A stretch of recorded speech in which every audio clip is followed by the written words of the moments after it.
fun movie. Got lots of Draculas in there, lots of werewolves, and a fun concept. Terrible acting. I looked at the awards, and there's a thing called the Stinkers Bad Movie Award, and it was nominated for Worst Actress, Worst Female Fake Accent, and Worst Male Fake Accent. Yeah, the accents are specifically the most terrible part of this movie. Yeah. To the point where you're like, why'd you even bother? Like, Kate Beckinsale, no one's listening to you when you're wearing that outfit, I'm sorry. So far away, Lucas, and lovely audience at home, same question. Who was your favourite character in the 2004 Van Helsing movie? Well, I don't think there's much competition when Kate Beckinsale's rocking that outfit. I was going to say, it's not Kate Beckinsale, it's Kate Beckinsale's outfit. That's the best character, right? Well, let's get to talking about the movie now, shall we? But first, for anyone unfamiliar with the format of Wiki Weekends, it is a series where I, your host of this episode, Karl Smallwood, or, when he's presenting a video, my co-host Lucas Holland. Hello. You also always point to a skeleton. It's like I present and he just points to a small skeleton. Why not? And my co-host Lucas and the skeleton's like, hello. But yeah, it's a series where we scour the lengths and breadths of the internet for a wiki on a subject we're interested in, bring it forward for discussion, see what kind of conversation arises as a result. And today is a very special episode because the content was decided upon by you, our audience at home, specifically those of you who support us over on our Patreon. And I put up a vote of just asking people, what is your favourite classic Halloween movie monster? And by far and away, the winner was a werewolf, followed by a vampire. So I thought, let's talk about a movie that has both werewolves and vampires, Van Helsing, because I haven't watched Underworld. Who are you people? You're in the middle of a war that's been raging for the better part of 1,000 years. A blood feud between vampires and lichens. Werewolves. Yeah, to clarify what Karl's saying there on the vote, it was like vampires and werewolves both took the lead massively, and they were separated by like one vote. So it's like, well, people want us to talk about werewolves and vampires, right? And I was tempted to talk about Underworld, but I'm not too familiar with that movie. I've not seen any of the sequels. I just saw the first one years ago, but I am aware that it has a lot of fans, largely because the main actress in it wears a fucking awesome outfit. Do you know who the main actress is, Karl? Is it Kate Beckinsale? Wait, what? No!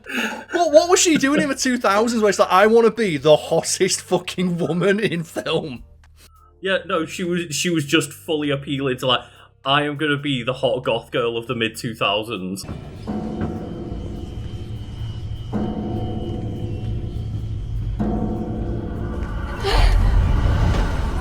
And Lucas, first of all, what did you think of Van Helsing?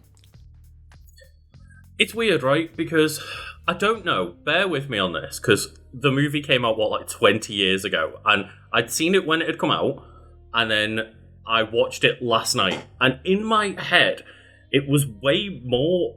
I know the character Van Helsing's associated with vampires, but I thought this was like a werewolf movie primarily. And yeah, obviously, it's an everything movie. It's basically what the Dark Universe. Remember when that piece of shit was trying to get off the ground? Yeah. It's what the Dark Universe should have been. How do you know me? From the director of The Mummy and The Mummy Returns. Oh my god. Jackman, Kate Beckinsale. How do I kill him?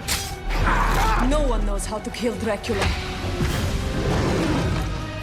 And it actually reminded me of a theory I had a while ago. If people don't know, Universal, who owns the rights to all like the classic movie monsters, your Wolfmans, your Draculas, your Creature from the Black Lagoon, the Crypt of the Mummy, all that stuff, they were trying to get off the ground a dark universe where all those creatures fought each other.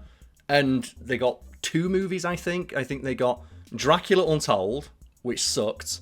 So they shuffled that to the side and thought, The Mummy with Tom Cruise, that's the one that's going to hit, and none of them hit. So they just quietly shuttered that idea. But this was kind of a response to the original The Mummy and Mummy Returns doing well, right? Yes, and I think this is a much better attempt at a shared universe where all those monsters fight. Team up together. Is. The only classic movie monster that's not there is The Mummy. Yeah, it is weird though, because this is almost like they start their franchise by basically doing the first Avengers movie, right? Yes. They just cram everything into this one film straight away. But it kind of works because you already know who Dracula is. You already know what Frankenstein's monster is. You already are kind of aware that werewolves are a thing.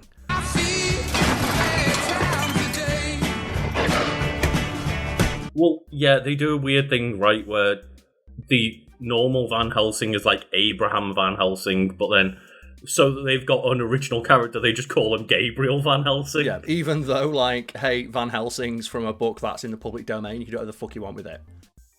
Yeah, it's a very odd choice. It's like, you could have just rolled with Van Helsing. You could have done, yes, but for those of you out there who aren't familiar with the film, let's go through the wiki now to get us all on the same page. So, Van Helsing is a 2004 action horror film written and directed by Stephen Sommers. It stars Hugh Jackman as a monster hunter, Van Helsing, and Kate Beckinsale as Anna Valerius in... Just what is that outfit?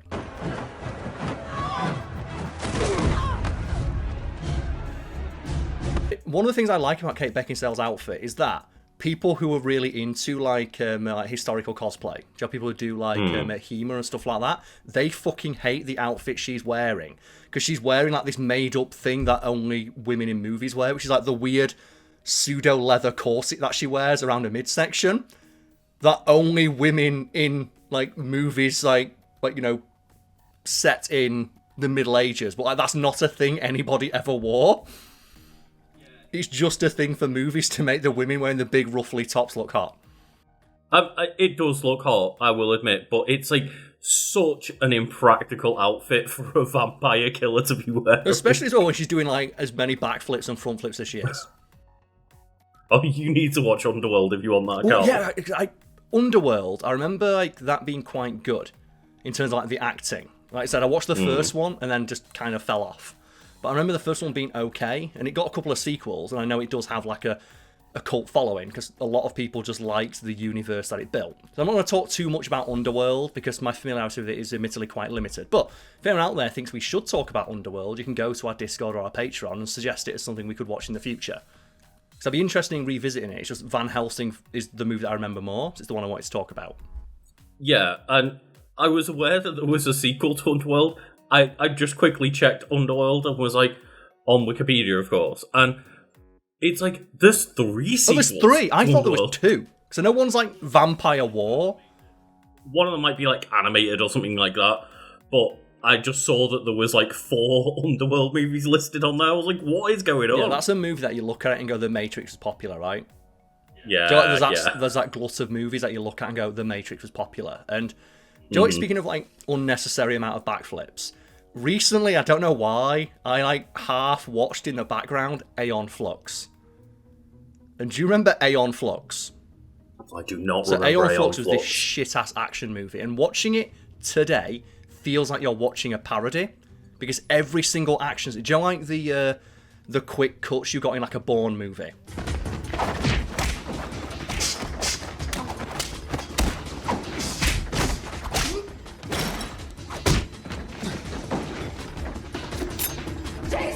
That make it almost unwatchable, like with through a modern lens, because it's just you cannot follow the action. The camera's fucking shaking everywhere. The action scenes in Aeon Flux are cut like that, but instead of doing like just kung fu moves, it's backflips or front flips.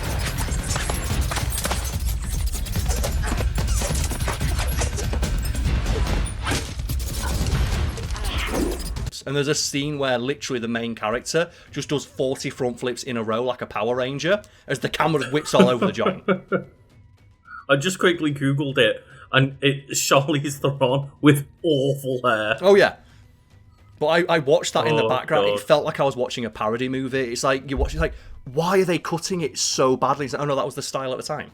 This is people who watched The Matrix, thought The Matrix was cool, but didn't know how to direct action like in The Matrix, and couldn't find stunt performers who could do action like in The Matrix, so had to cut around it a lot.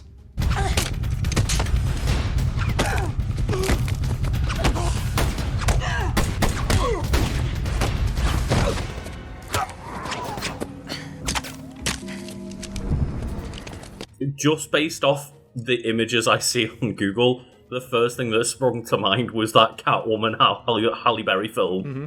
Which is directed by like some like French artistic like filmmaker who tried to make it really arty, but then like, okay, we need to put some action in that, so we got the god awful like basketball scene. Are you saying that Catwoman isn't art, Karl? It's art in the sense that it makes me feel things.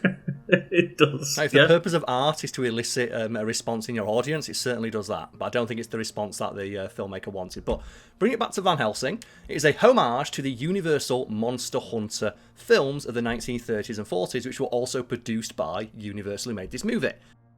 Mm-hmm. And these movies were in turn partially based on novels by Bram Stoker and Mary Shelley, of which Sommers is a fan. And you can really tell that. Because the opening of this film is actually so fucking good.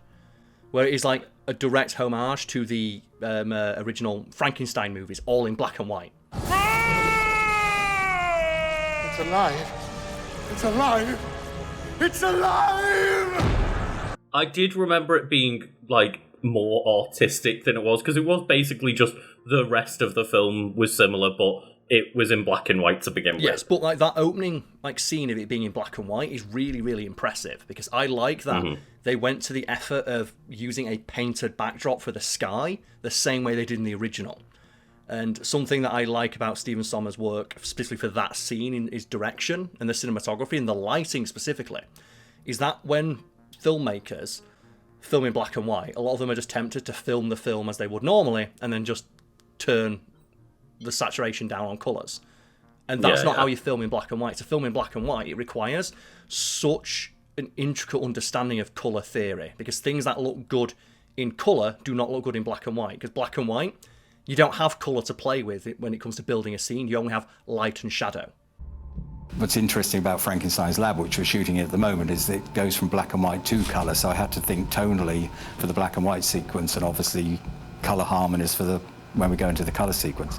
So it made it slightly more complex design process, but also much more interesting. Frankenstein's world is this brown, and in the lab we had a very limited palette, but very specific copper colors, and a steel blue-gray and a mahogany wood, and then the brown walls that you see. It's really fascinating to look up some of the like special effects that they realised with makeup back in the day, with like transformations and stuff, just purely with makeup, because they understood how black and white works on film and can manipulate that. Yeah.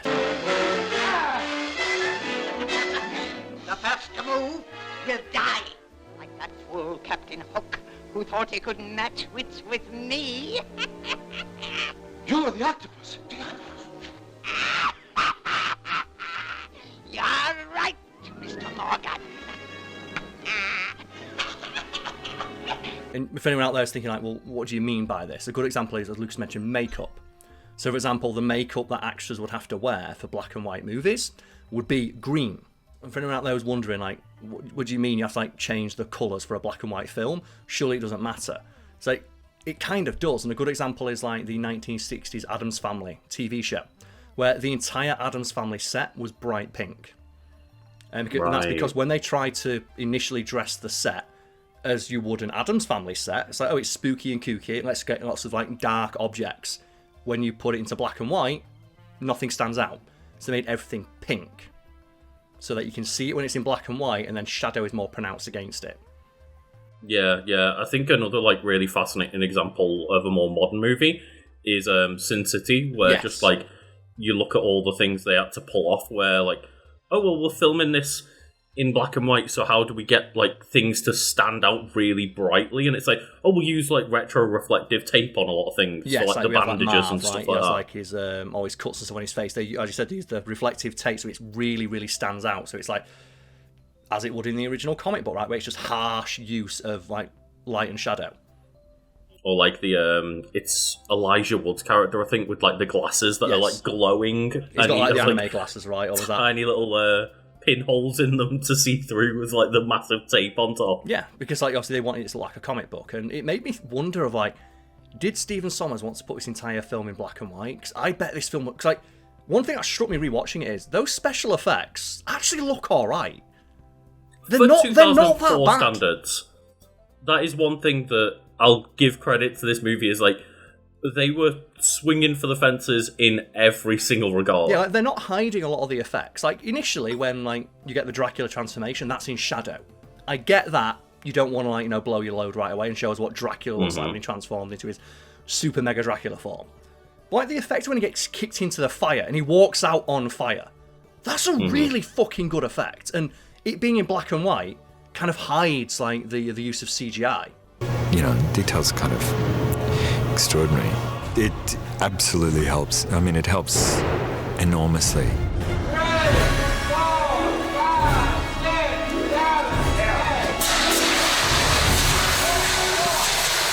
I'll also give credit where it's due to the actors for swinging to the fences on the fucking accents as well. Oh yeah, some terrible accents. Like, everyone in this movie sucks at acting, but like their charisma carries it.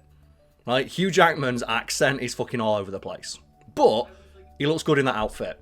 For those who go through the front door, there are those who speak their lines a little bit better than us. When the European man turned up with like an American, Australian-ish accent, I was like, what is going on? Yeah. And you kind of get away with that when it's like, especially during the black and white scenes where it's like, oh, it's a throwback to the 1930s, 1940s movies where it was a bit more theatrical because they were still filming movies like they did stage performances. That's where you get it's alive! Or where like the creature is holding like Dr. Frankenstein and it goes, why? With like really theatrical singing. It's almost like a singing voice. And I looked up like the guy's like a Broadway performer.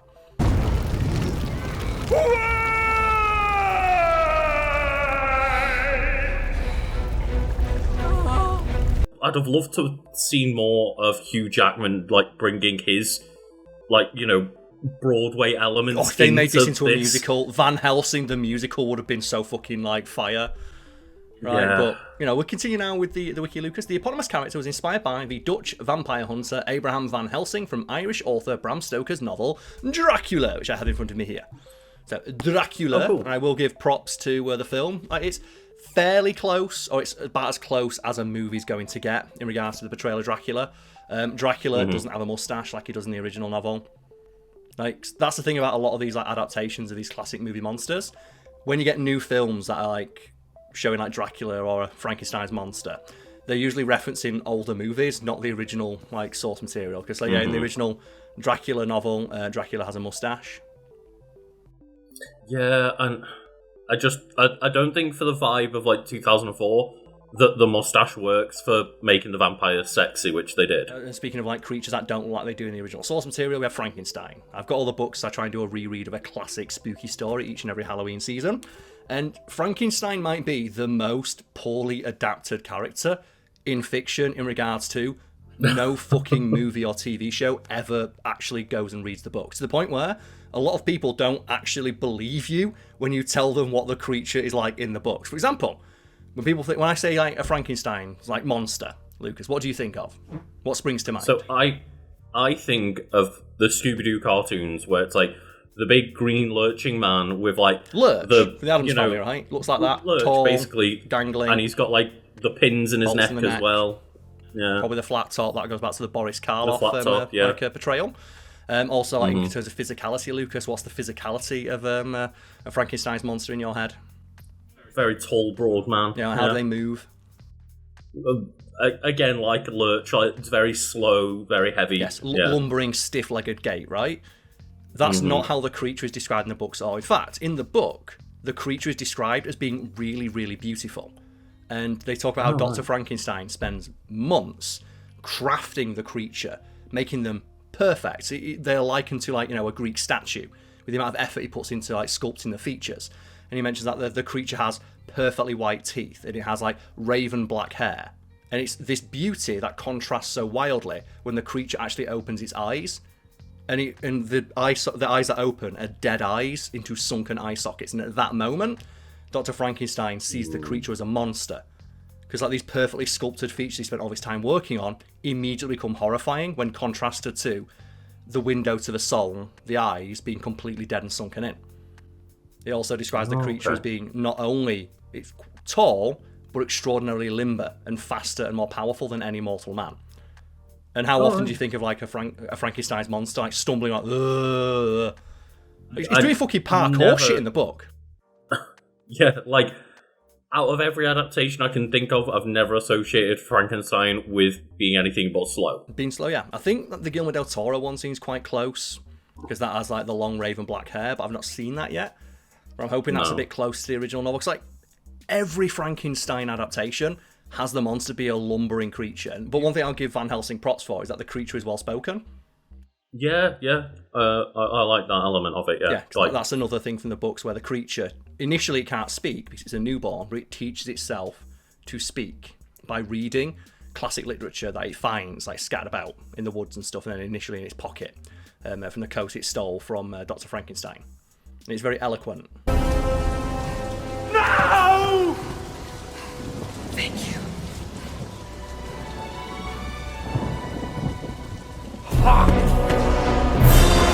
It's kind of one thing that throws all of the mob off at the start of this movie, right? Is that, like, immediately when they start throwing fire at him and stuff in the the windmill or whatever. Yeah, thank you. He screams out why, and they're like, and it's in that really, really, like, it's almost like a theatre production, but it's so sonorous.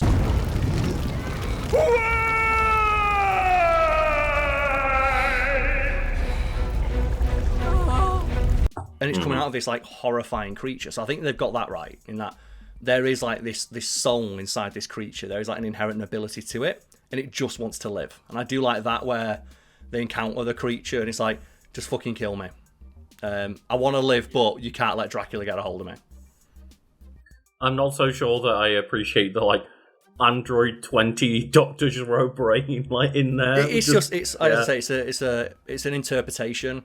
But it's an interpretation clearly based on the original Universal movie's portrayal of Frankenstein, which I guess it's a homage to that, so it's understandable. But it's nothing like the creature is in the books. And it's a shame because, like, Frankenstein's like one of these classic works of literature, and I can't think of a single adaptation where they actually get the portrayal of the creature correct, which is weird, thinking how popular it is, right? Surely it's not even that long a book. Like, look at fucking Dracula in comparison. It's not a long book. It's like 150 pages. I read it, like, over the course of, like, one weekend, a train trip to and from a friend's house. Yeah, like, both of them are not massive books by any means. Like, Frankenstein, I should say, like, that's at best like a weekend's worth of reading. Yes, and I guess the other character we should mention, they're only in the film for a short while, but it does, like, establish a wider universe, is Dr. Jekyll and Mr. Hyde. And that's probably... Oh, of course, yeah, they throw them in as well at the start. Right at the start, and I guess, like, it's like me, like, being pretentious for a moment. It's not pronounced Dr. Jekyll. Fun fact, it's actually pronounced Jekyll, to rhyme with treacle. Here it is. But before I give it you, I must be assured of Dr. Jekyll's safety. Where is he? He's alive and safe. I'll take you. I'll go with you. I must see for myself that Jekyll is safe. No concern of yours. I warn you not to meddle. You'll take me to Dr. Jekyll or you'll not leave this room. I mean, fair enough, yeah. The Mr. Hyde character was definitely one of those, the CG wasn't quite there for this one, yeah. They did have, like, the awareness to mostly bathe Mr. Hyde in shadow. Yeah.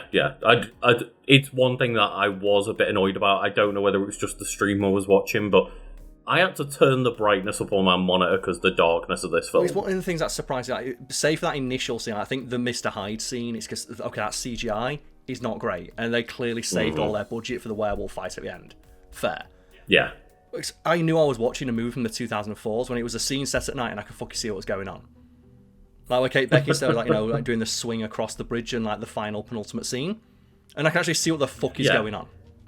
That's the thing. The first, like, half hour of this movie, I couldn't see much going on, like, for the dark scenes, but then it does get a lot better for the end, and you can clearly tell, it's probably trying to just cover up a bit of that. We won't go through the plot too much, so I recommend you go watch the movie. It's really fun. Like, it's quite long. That surprised me. It's like a movie from 2004. I was thinking, that's going to be a tight 90 minutes. I was like, it's 2 hours. Just over 2 hours, and it's like, it doesn't need to be that. You could cut a lot of fluff out of They this. probably could have cut, like, a few scenes out, but at the same time, a lot of the scenes that are in, it's really fun. You can tell the actors are having a lot of fun doing it. There's a lot of, like, charisma. Like, the performances aren't great, but you can tell the actors are enjoying being on screen. Like, the guy playing Dracula was fucking loving it, right? The Dracula actor was definitely, I think, probably the acting highlight. Obviously, I like individually a lot of the actors, but, like, Hugh Jackman and Kate Beckinsale, like, their chemistry was just not there. Oh yeah, like, they did not have any chemistry whatsoever, and they're supposed to, like, 90% of the movie is setting up their love interest, right? It's like they've got absolutely zero like chemistry as a couple on screen, even though they're both very hot. Your father didn't have this or that. You got another one of this? He didn't have this cheap souvenir. They're both very hot, and like Hugh Jackman does pull off the look. I will say that. I think it's one of the coolest outfits for like just a hero. Like that hat. Like he cuts a very striking silhouette in that Van Helsing hat. Yeah, and I'm gonna like give people a second because I'm gonna spoil the ending here. So like, you know, give people that moment of like, yeah, it's a 2004 film, but we just recommended, hey, go back and check it out. So give people a second, but you know, spoilers. When at the end, Kate Beckinsale ends up dead, and like werewolf Van Helsing transforms back into like a screaming Hugh Jackman, going like, "No!" I don't believe that character cared because they had nothing going on. No, but I think when you watch like, especially that first scene, that really sets up like how as a theatrical, and when you like read it as like it's a throwback to these like classic 30s 40s movies, a little bit of overacting is kind of forgivable. And if not to be expected, like his big like, no! It's like, if it was a movie that took itself more seriously, yeah. But when the movie is like, it's so... Like, that's the thing. It's not like when it happens in Revenge of the Sith, which, you know, came after this, bear in mind. Where, like, you get the Darth Vader, no! At the end, it's like, it seems really out of tone. Like, it fits in with the tone of the film, for sure. Plus,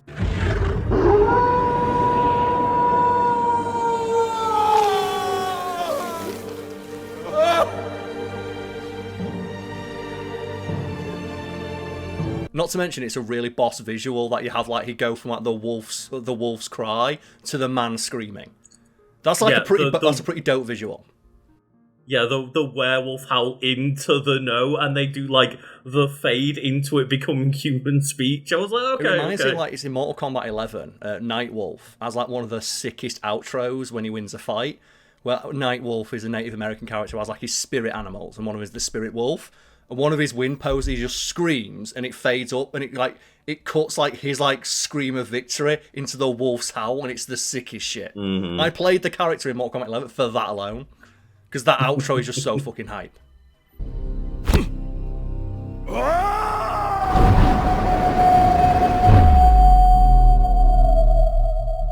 But you know what, Lucas? Let's talk about the cast now, shall we? So Hugh Jackman as Gabriel Van Helsing, a legendary hunter of monsters, and that first name, Gabriel, is because towards the end of the film, it's revealed that, oh, you're not a man, you're a fallen angel. Specifically, you are Archangel Gabriel.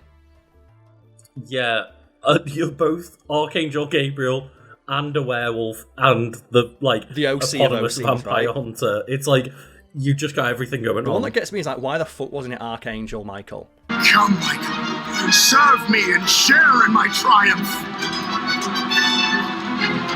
Or taste eternal defeat. I do not fear you, Lucifer, for I serve the Lord. Pity. It's like he's the one who, in like biblical myth, tore the wings off of Lucifer. Like he's like the baddest of the fucking angels. Like he's like the leader of like SEAL Team 6 for the fucking angels in heaven. It's like, you want a demon dead, you fucking send in Archangel Michael, and he'll get that shit done. Fine, whatever. He's a fallen angel. It doesn't really matter that much to this movie. It's almost like it was setting up a sequel, right? Yeah, ultimately for this one film, it's like he finally figures out his past, and he's like, I don't really give a shit. I'm killing you anyway. Some things are better left forgotten.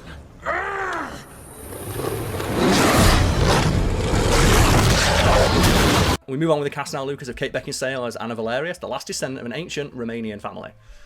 Just good actors that have not got the best performances in this film, but you know, they pull off the action pretty well, and the outfit is going to live rent-free in my head for another 20 years now. If there are any fans out there of like, you know, two blocks of wood being smushed together, you'll love the romance scenes in this movie. We move on to Richard Roxburgh as Count Vladius Dracula, a powerful vampire. He's the most powerful vampire. Like I said, when he gets kicked into that fire and just walks out of he's just more annoyed that he's on fire. It's a really good introduction to Frankenstein's monster, though, of just nailing Dracula into a fireplace. Yes, I appreciate that they show Frankenstein's monster is really fucking strong.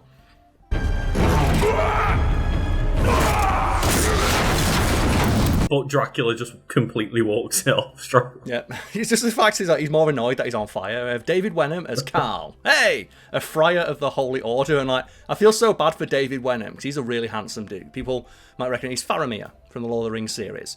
That haircut they give him is fucking terrible. The haircut's terrible, but I think he might be the highlight of the film in terms He's so of fun, acting right? Especially like performances. his little mini bromance with Frankenstein's monster. Yeah, and like just the he kind of gets to play like the cheeky sidekick where that they're like, you know, he's the tinkerer that comes up with all the weapons and stuff, and then but he also has moments where it's like, oh well, I can get away with doing whatever they want because I'm just a friar. Like when he starts swearing, or like he saves a woman when the vampires attack the town, and she's like, oh, but you're like a man of the clergy, like we can't have sex, and he's like, I'm only a friar. He just goes and gets laid. I'm like, you do you. I also love as well, as you mentioned, like he's the tinkerer creating all the weapons. I love the idea of, okay, you're hunting holy creatures, you've just got with you your fucking personal man of the cloth, just bless all your weaponry. And shout out to just the drum cylinder crossbow. Fucking sick, right? And we move on now, Lucas, to Shula Hensley as Frankenstein's monster. And then, here's one you might have recognised, Lucas. Kevin J. O'Connor as Igor. And did you recognise who that actor was? And speaking of Universal like movies and The Mummy, did you recognise that actor? No. Benny Who? from The Mummy. He's the guy Brendan Fraser fucking nails with that chair. He's Benny! Oh. He's Benny! Let me guess. Spring cleaning. Nice shot. Oh no, like they do such a good job with the effects on like the makeup of his character that like I didn't recognise that actor at all. And he's playing to type the Weasley character who instantly betrays one of the main characters. If you're going to talk about Weasley characters in fiction, Igor's like number one up He's there, up there, right? right? He's up there with Benny. It's like the OG. He's up there with Benny. Yeah. And it's like in a theoretical sequel, or maybe one that, like, you know, combined, or like, you know, dovetailed into the Mummy series, you could just have Kevin J. O'Connor coming back as like, he'd be the Stan Lee of that universe, where he always plays like the Weasley character who betrays someone, then gets his comeuppance at the end. And Lucas, there are a couple more people I want to give credit to, and they are Elena Anaya, Sylvia Koleka, and Josie Moran, and they are the brides of Dracula.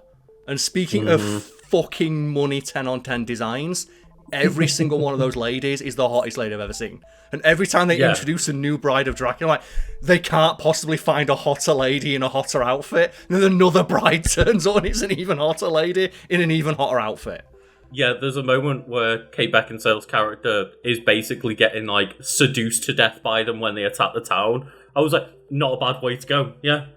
But then you see, like, when they do like the transformation from like the Bride of Dracula into like their vampire forms, that's also really cool.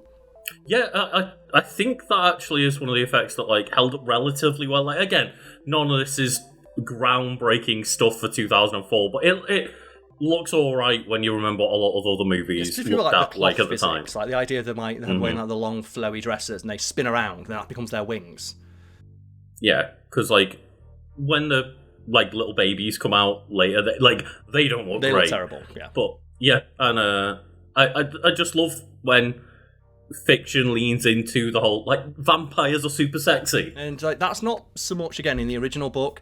There's not much talk about like Dracula being sexy, but he does have dominion over women. He has the ability to immediately charm another person, which for a more visual medium like film or television tends to get translated as like, okay, Dracula's sexy, instead of just Dracula having like this aura of charisma that doesn't necessarily translate to physical attractiveness, but just has this presence when they walk into a room. And it's Bela Lugosi. Well, like the actor, like if you think of Dracula, you think of Bela Lugosi as Dracula. He's like the guy who's just like basically everything about Dracula that you think of as being Dracula coded is Bela Lugosi. The suit, the hair, the mannerisms, the voice, it's all him. Or the Count from Sesame Street. Or the Count from Sesame Street, who himself is modelled on Bela Lugosi's performance. And he would talk about how like Dracula was sexy, and he got a lot of fan mail from women. And they were confused by this, and like he got asked in interviews, like, why do you think women are so attracted to Count Dracula? And it's like, well, it's not Count Dracula or even me dressed as Count Dracula. It is the idea of death. And he described death as the final triumphant lover. And that's just like a romanticised way of looking at it. For example, Gary Oldman, when he they did Bram Stoker's Dracula for that. Like, the more Dracula-ish looking side of that, like, he's not super attractive looking in that film necessarily, or not conventionally at least, but that's still a very attractive character because of Gary Oldman's performance. Yes, I mean, like, Gary Oldman has so much charisma as an actor, and that you can believe that he would be able to, like, you know, just skis on like a 25-year-old Winona Ryder, despite being like 45-year-old Gary Oldman, right? Just the amount of presence and charisma that he has as an actor, which carries over into his performance as Dracula. That, when I say vampires are meant to be sexy, and that's the point, is like not necessarily sexy but alluring. And as mentioned, like, that gets translated into physical attractiveness for more visual mediums like film and television, what have you. But we move on now to production, Lucas. So Universal Pictures wanted to reinvent their iconic movie monsters, wanted to replicate the formula that had worked for both The Mummy and The Mummy Returns. Yeah, and boy, did they just, as I said, swing for the fences of just, we're putting it all in here. It's like what made The Mummy a fun, like, campy movie that people enjoyed. It's like, we'll get a bunch of really attractive actors in really cool costumes and have them just fight monsters. And this dovetails into an idea I had, like when, like, the Dark Universe was a thing. I had a way better idea for the Dark Universe than evidently what Universal had of just make Tom Cruise the main character. And my thought was, because Van Helsing, it's not linked to those Mummy movies, but there's like, it's a spiritual successor to them and its success. My idea was, you have at the end of either Dracula Untold or that Mummy movie, rather than having the reveal of oh god, who do they get? They got, oh, who is it now? Russell Crowe. Russell Crowe is Mr. Hyde, and he's like the Nick Fury of that universe. My idea is that you have a character come in and say, hey, you might not like, you might be good at hunting monsters, Tom Cruise, but you know there's more monsters than mummies out there. And like, camera pans on and it reveals it's Brendan Fraser. And it turns out, and my idea was, you have Brendan Fraser reveal to whatever character he's talking to in whatever movie you had him cameo in, that he's now Van Helsing, and that Van Helsing is not a man, it is a title. And he earned that title during the events of like those initial Mummy movies, when he was fighting mummies. And as a result, he can no longer age. And you say that, like, you know, he's now he's jaded and he wants to pass the mantle on to somebody else. Yeah, obviously this takes place before the Mummy, but just, you know, imagine if Van Helsing ended, like the 2004 one ended, and just Brendan Fraser rocks up at the imagine, like, yeah, like, you could see an ending like, well, you know, you fast forward, you flash forward to the future. True. It's like Hugh Jackman's character encounters Brendan Fraser's character. It's like, hey, you're good at hunting mummies. I can give you some help doing that if you'd be willing to, like, you know, accept my title, like, you know, my angelic divinity. You won't be able to die, but you will be able to continue hunting monsters. And I even had an idea for a villain, because I thought, if you're gonna rip off the MCU, why not rip it off whole hog and have a Thanos level threat? And I thought, from, like, you know, from classic literature, who would be a Thanos level threat? And I had the idea of, you get Dorian Gray. Do you remember, like, the rough story of Dorian Gray? Not much anymore. No, it's been a long time. So the basic overview of Dorian Gray is like a nobleman who seemingly has lived for a very long time, and it turns out that he has a portrait in his attic, and that portrait ages instead of he does, and he has to protect that portrait. And I say, what you do is you make Dorian Gray the Thanos level threat, and you rejig his backstory and say that every time Dorian Gray kills somebody, he claims their life force. And he's lived for hundreds of years by doing this, and he wants to destroy the world, because if he destroys the world, he'll get every person on Earth's life force and effectively live forever. And you have him be the Thanos level threat in that sense, that he wants to wipe out all life on Earth to become immortal. And you have that guy be Tom Cruise, because who better to play a person obsessed with staying young than Tom Cruise? So I was saying, just rejig the casting a little bit. Yeah, and obviously when you say rip off the MCU, you're not talking about this, you're talking about that failed 2017 Mummy like film or the whatever. Mummy movie with Tom Cruise and Dracula Untold. I don't know too much about these characters in terms of, like... Nobody does, right? Like, evidently, like, no one knows anything about fucking, like, Frankenstein's monster, because he never looks like he does in the book. I guarantee no fucker who's made a Frankenstein movie in the last 50 years has read this fucking book. They watched the 1930s movie. I don't know whether Dorian Gray's ever portrayed as, like, a planet-level threat, but it's an adaptation, right? We're adapting this classic story, and it's in the public domain, so you don't have to pay anybody. Even better, right? But, you know, one thing we've not mentioned, Lucas, that I'm going to guess a lot of people out there are either annoyed or confused why we've not mentioned yet, is the werewolves. So are you aware that this movie has a very, very dedicated fan base, specifically for its werewolves?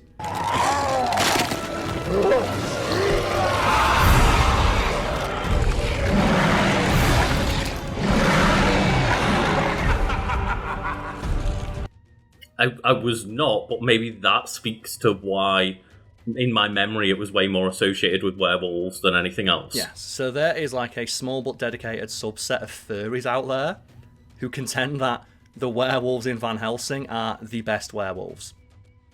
They're pretty good werewolves, right? Yeah, but like they're like a werewolf, were-wolf. Where is it's man-wolf. And there is a trend in like movies with werewolves in them to portray them as more wolf than man. Whereas this is like, it's about as close to like, a straight down the middle cut as you're gonna get between wolf and man. And there is like a lot of fan art of the werewolves from Van Helsing. This and a lot of other media portrays the werewolf transformation in like this specific way, where it's like the skin is like ripped off or exploded off their body, and it makes me feel so uncomfortable watching that kind of effect. Which itself is no doubt just aping what they did in American Werewolf in London, which has one of the most like impressive practical effects for the time, where it's a guy turning into a werewolf and it has like his bones stretching and snapping as he turns into a wolf, and it's horrifying. And it portrays it as painful. But that's not what they went for in this movie. It's like, well, that's good for the movie that they're making, but we're making an action movie, and we want the werewolf to basically be Hugh Jackman's Super Saiyan form, so he can transform into a werewolf real fucking fast. Sometimes they do, and sometimes it's instant in this movie, and other times people are like writhing in pain, ripping the skin off slowly. I've always read that as it's them trying to resist the transformation. Whereas like when Hugh Jackman at the end is like, okay, because one of the plot points of this movie is Dracula can only be killed by a werewolf. Hugh Jackman knows that, so he accepts the transformation. It happens near instantaneously because he's not trying to fight against it anymore. Because there's like there's a proper transformation that's extended where like the first time he turns into the werewolf, he like rips the skin off of himself like relatively slowly. Yes. But then when he actually goes for the final shot, it's like instant. Yeah, when he goes like Super Saiyan Wolfman. And yeah, like, there is a very, very, very dedicated fan base for this movie specifically, and a lot of people who are fans of werewolves. So I'm not going to say just furries. You can be a fan of werewolves without being a furry, I suppose. I'm not too into furryism or lycanthropy, like fan groups, but I did some preliminary research, and there's a lot of people who specify this movie as having the best looking werewolves, and they mean best looking in like all interpretations of the word. Like, they want to fuck the werewolf, is what I'm saying. Also, Stephen Summers wanted the werewolf to be sexy looking, and both of them to be like rock stars, like these manes of elaborate hair and so on. You didn't have to spell it out. But like, if I didn't, people might not understand what I mean. Like, people want to fuck Hugh Jackman as a werewolf. No, do you not? No, I do appreciate the amount of like characterization they gave Hugh Jackman as a werewolf, where you can actually read his emotions. Like, he's not just this bestial animal man. You can actually see like when like Kate Beckinsale's in trouble, you can see like the ears, common thing, right? Yeah. You can actually read the emotions of him in his werewolf form, which better sells him as like it's a cross between a wolf and a man. It's not just this animalistic force of nature. There is still a human in there.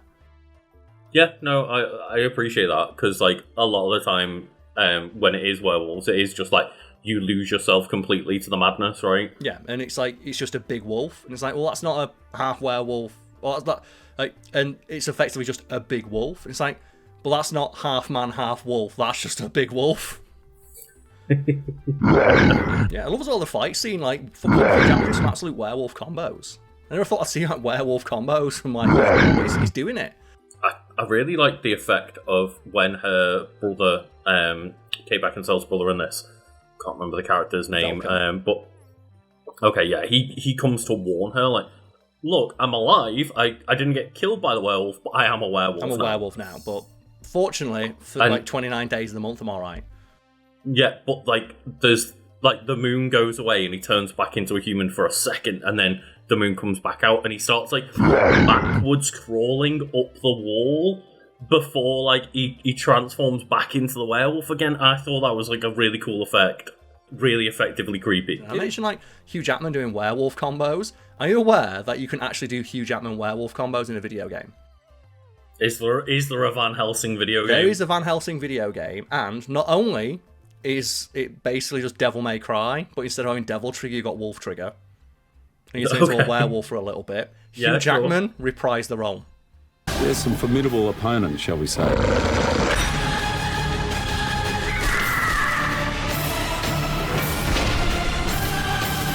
It's going to take pretty much all of your skills to get through this one. Oh, so he's actually got the voice of Hugh Jackman as Van Helsing. You could do Van Helsing like high time werewolf combos. And do you miss back in the PS2 the 2000s right, era, like you could fart out a game for £1 million and. Do you miss the movie tie-ins, or did you like avoid them in general? I miss them when they cost like a tenner, and you could get them like pre-owned at like a game shop for a couple of quid, and they were kind of fun. Like, so I know, Lucas, for example, you're a fan of Nightmare Before Christmas, right?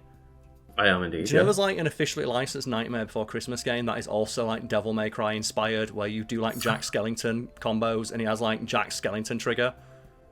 I was very much not aware of that. Exactly, and it's like.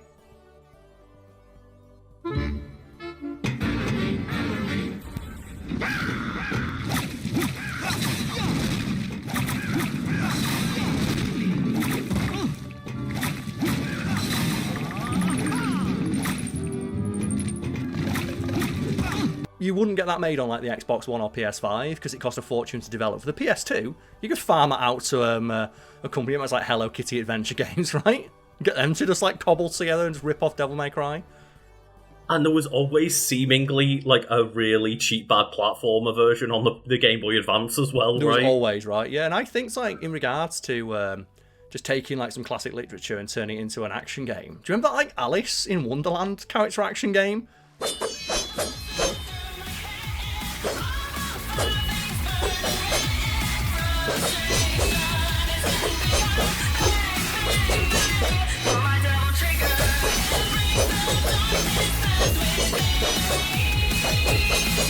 Weirdly better than you'd expect for a Alice in Wonderland's platformer / character action game. I've not played American McGee's Alice in Wonderland, like the first one. I have played Madness Returns, though, which was the sequel on the 360. They put a lot of emphasis on like the hair physics of Alice, if I recall. And she had like a bow on the back of her head, which also had a hell of a lot of effort put into it. It's like, I played it within like the last 5 years through like Xbox backwards compatibility, so I don't really have any memories of anything being like technically impressive, but obviously like it was a game from like 2005 or 6 or something. I might be thinking of, because I know there's also a Little Red Riding Hood game. I might be thinking of that, because there was a Little Red Riding, because I'm thinking like Wolf in my head. There was also a Little Red Riding Hood character action platformer game, and that might be the one that had like really good hair physics. If it is, I'll put in a clip of each one and people can just see them. Because like, they're fun curios. Like, you don't get stuff like that anymore. One last thing to mention, Lucas, is we talked about this film like being quite fun. There was a cancelled sequel, and it's kind of sad because it says here that Universal paid to keep the original Transylvania sets they'd made. And the sets are actually kind of impressive. Right. Obviously, this is before they could just film everything on a green screen. So they build real sets that look like a little Transylvanian village. That look really cool. It's amazing, except the ground, of course, being a peasant village, is dirt. There's no pavement, there's no cobblestones or anything. And they'd laid a bit of straw down, of course, the snow came, and then the rain came, and by the time we were shooting with about 1,000 extras there all day. They kept them thinking that there was going to be a sequel. The sequel was scrapped, the set was destroyed. There was also some spin-offs that Sommers expanded upon. They included an animated prequel title, Van Helsing: The London Assignment, which takes place for the main events of the film, and focused on Van Helsing's mission to try and stop Dr. Jekyll and Mr. Hyde. Josie mentions I Missed You in London. There's an animated sequel, there's an animated prequel dealing with that. Only in theaters, Adventure has a new name, Van Helsing.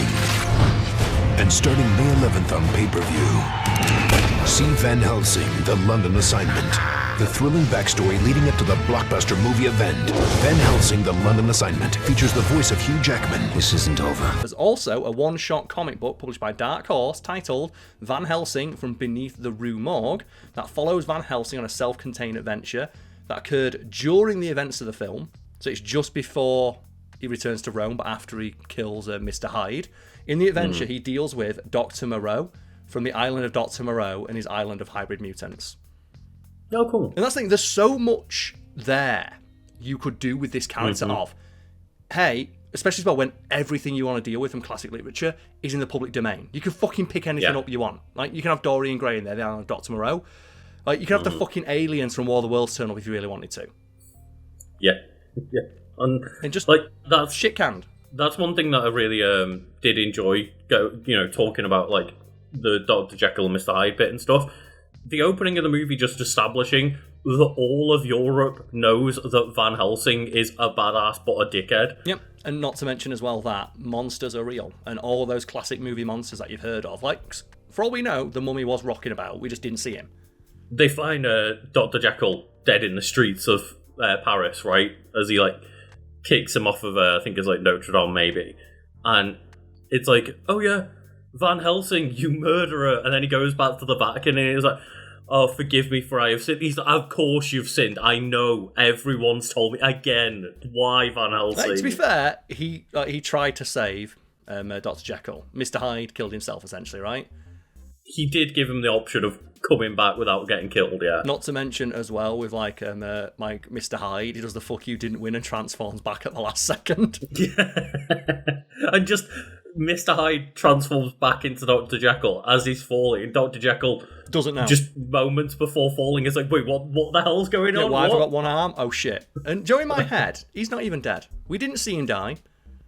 Especially we didn't see Mr. Hyde die. Like, and if they made a theoretical sequel, I wonder if they brought him back. Just like, like you could have like, if this movie had been made today, you'd have had a Marvel style post credit scene. You might have had like, Dr. Jekyll on the fucking autopsy table and just Mr. Hyde like explodes out, right? Yeah, because you could quite easily do the similar thing, right? That they mention in Marvel of like, yeah, I put myself down and then the Hulk just comes back. Fun movie. Got lots of Draculas in there, lots of werewolves, and a fun concept. Terrible acting. I looked at like the awards, and there's a thing called the Stinkers Bad Movie Award, and it was nominated for Worst Actress, Worst Female Fake Accent, and Worst Male Fake Accent. Yeah, the accents are specifically the most terrible part of this movie. Yeah. Like, to the point where you're like, why'd you even bother? Like, Kate Beckinsale, no one's listening to you when you're wearing that outfit, I'm sorry.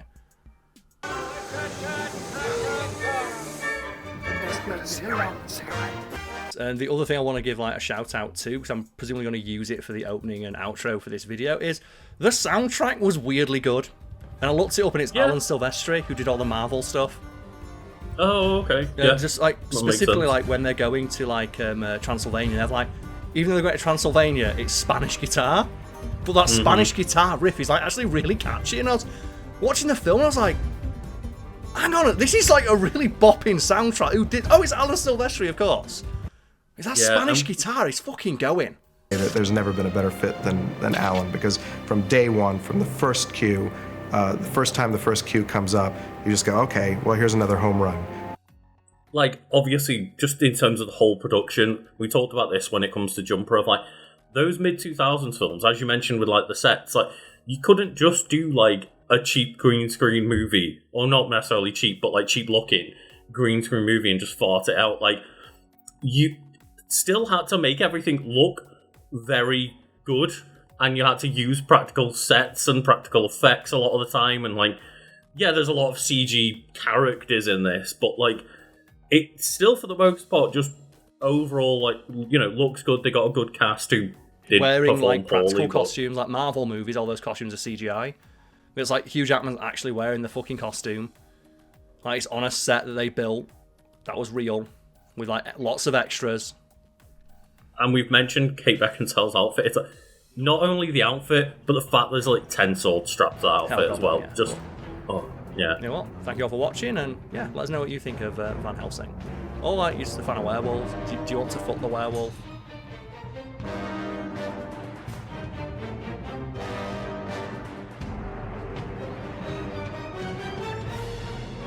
What a story, Karl or Lucas. That sure was a great video. I wasn't sure what you were doing for a second. So welcome to our shout-outs to our big PPs over on Patreon. And PP stands for Patreon Producer. We call them PPs because it's funny to say. Carl, they're the big PP. They are the big PPs, yes. And if you would like to become a big PP, you can follow the links found below to become a member of our Patreon and hear your name be shouted out like we're about to do now. And the first name to shout out, Lucas, is someone who's taken a gauntlet I threw down on the ground many, many months ago and decided to put a piece of poo in it and then slap me across the face with it by creating ever more elaborate and difficult tongue twisters. So the first person I need to shout out is through rough, cough, sloughing snuffles, brought tough, thought fraught throngs through slough, slight altins suppose the stress. And it appears that their name got cut off by the character limit over on Patreon, so do be aware of that. But I think I nailed that tongue twister. I also like as well like referencing slough in a tongue twister. It's slough. Or imagine being able to be magically whisked away to Delaware. Hi, I'm in Delaware. And I'm going through some rough coughs at the moment, so it's quite fitting. So if I sound a little bit off, I'm just ill still, and I still want to be here to just shout out everyone and give thanks for support. So, yes, literally fighting through illness. And before we did this, Lucas just looked at me like, Karl, I don't think I'm going to make it. But the next person we have to thank for their lovely support is Daddy Grunt. And Karl, obviously, we could acknowledge Daddy part of Daddy Grunt, but I'm just going to say, in terms of grunting, in terms of, acting, what's your favourite kind of, effort in a video game or whatever? There's a couple for me. I do like the efforts for Isaac Clarke in the Dead Space game, because all of his, grunts of just to the point where he literally starts shouting, fuck you, if you swing around his gun enough.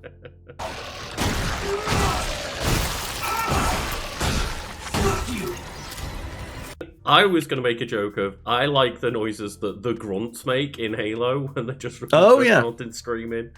What's your favourite grunt scream, and why is it not again when they get hit by a plasma grenade? And the next person to shout out is somebody who has taken that poo-poo covered gauntlet I mentioned earlier, picked it back up off the floor and slapped me across the other cheek by coming up with a name that is a series of words in a language I do not speak. So let's give that a go, shall we? So, next person to shout out is Tinakui, Hochata, Oxilane, Tomi, Sema, Sikapatia, Ta, Nitla, Maktia, Ipan, Kalta, Maktilioyan. And if I've mispronounced that, I'm very, very sorry. If you can't tell, I'm very bad at pronouncing words I'm not familiar with. So I deeply apologise for my bad pronunciation, but I do get the feeling that the person who picked that as their name on Patreon kind of wanted to see me fail a little bit. A little bit, yeah.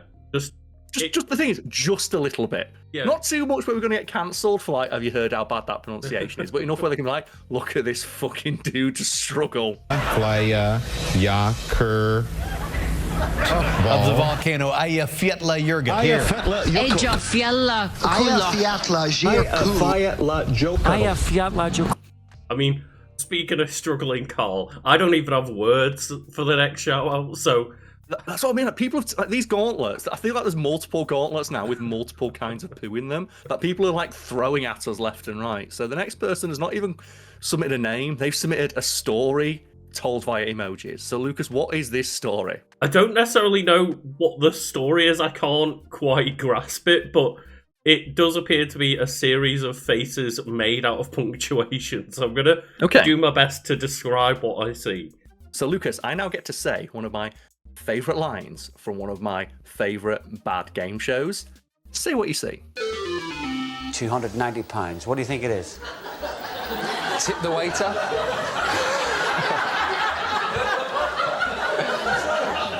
I see burning dragon, uwu face, happy face, glasses face, maybe butt cheeks, little jazz hands face, and then an angry face throwing a table, a very scared looking face.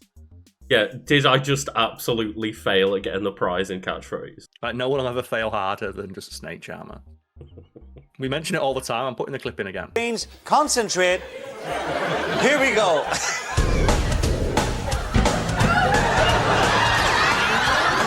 Sean. Snake charmer. Yeah! And the next person to shout out is Rosalindus Memphis. And we need to shout out Rosalindus Memphis, one, for their long-time support, because I recognise this name. It's been in like multiple of these big PP shout-outs. And also for just having a nice, short, easy-to-pronounce name that doesn't embarrass myself or Lucas. True. And I mentioned in the last like big PP shout-out, I do try to put in like a fun clip for each person's name when we shout them out. And the one I keep trying to put in for Rosalindus Memphis is a song with the word Memphis in it.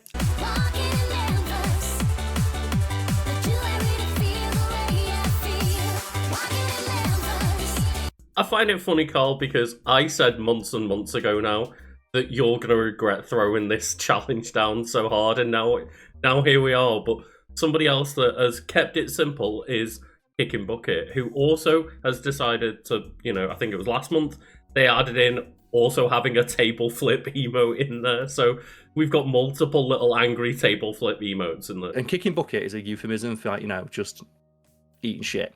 So Lucas, what's the most you've eaten shit recently in a video game? I mean, I've been playing Hollow Knight Silk Song, Karl. So say no more. All I can see in my head is just Hornet, just shut. Well, for me, it's Borderlands, because I bought Borderlands 4, and I shit you not, it won't boot up. Oh my god. It crashes on boot if you're connected to the internet. It just dies, it kills itself. It literally, as soon as you start the game, it crashes on boot. So I think the entire game refusing to play. That's the entire game just died. It's great. Amazing. Fuck you, fix that shit, Randy. Premium games, premium players, they won't even boot up without being connected to the internet. Fucking legendary. The next person to shout out is Lucille DeSteele. And Lucas, I've kind of been, taking the reins on this one, because Lucille DeSteele is another long-time supporter, and I keep putting in clips of Real Steel. So instead of me putting in a clip from one of my favourite, comfort movies, guilty pleasure movies, whatever you want to call it, what's a guilty pleasure / comfort movie for you I can put a clip in from? Hopefully you can get away with putting a clip in, but my answer is going to be Lilo and Stitch, and not because it's necessarily a guilty pleasure film, but more I take a lot of guilty pleasure in the amount of just Stitch merchandise I constantly buy. Yeah, and I'd say you get to pick which clip I'm going to put in, but it's of course where Lilo just absolutely goes to town on that little girl and starts delivering the hammer fists. You're crazy. Why do they not teach the little girl playing Lilo in the live action reboot MMA shit so she could just deliver the beatdown of all beatdowns? So this is where you get her in the arm lock. Oh god. And the next person we have to thank, Karl, is Be of Awesome, who has provided the answer to the riddle that they provided last month, which I'm a big fan of. The idea of giving us a month worth of setup and then a month worth of payoff. And Lucas, would you like to remind people of the riddle they posed to us last month? Because that's another fun thing people are doing with the big PP shout-outs of posing questions and riddles to us that we have to answer. It's answer me my riddles 3. So Be of Awesome, the answer to last week's riddle, what lies on the ground 100 feet in the air? It is an upside-down centipede. And should have seen that one come in. Yeah, I read that and was how does that make any sense? Why would there be any... We admitted to not cheating. We could have cheated for that riddle and made it look really smart, but we figured we could cheat for the riddle and look smart, but then people are going to see us try and pronounce these foreign words and just then know we're not that smart. But the next person to shout out is ghost emoji, little ghost emoji, and it is spooky month. Lucas, do you have a favourite ghost or character who is now a ghost? That's not going to be too much of a spoiler. Well, I'm going to go with Pokemon, as I do love Pokemon, and I'm going to say Mimikyu, because that's fair. It's quite fitting for October. I'd say it's in permanent outfit of Pikachu cosplay, because if it's not wearing a Halloween costume, right? It's literally wearing a Halloween costume, but if the Halloween costume falls off, everybody dies. I know it can't be, but could it be?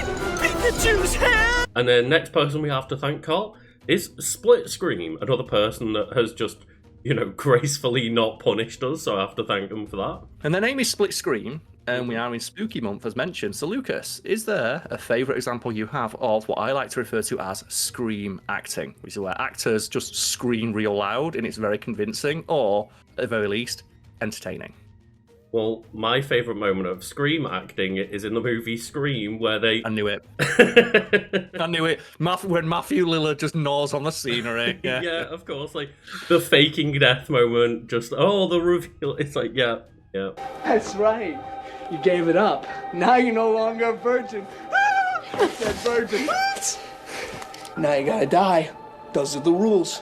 My favourite example of like proper scream acting is Shalto Copley in District 9, where he's just screaming in like with his really broad South African accent, like "Fuck you, you fucking prawns."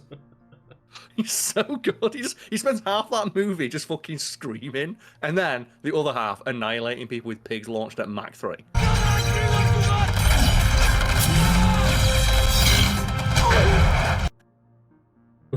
Not the Mach 3 pigs. No one wants the Mach 3 pig.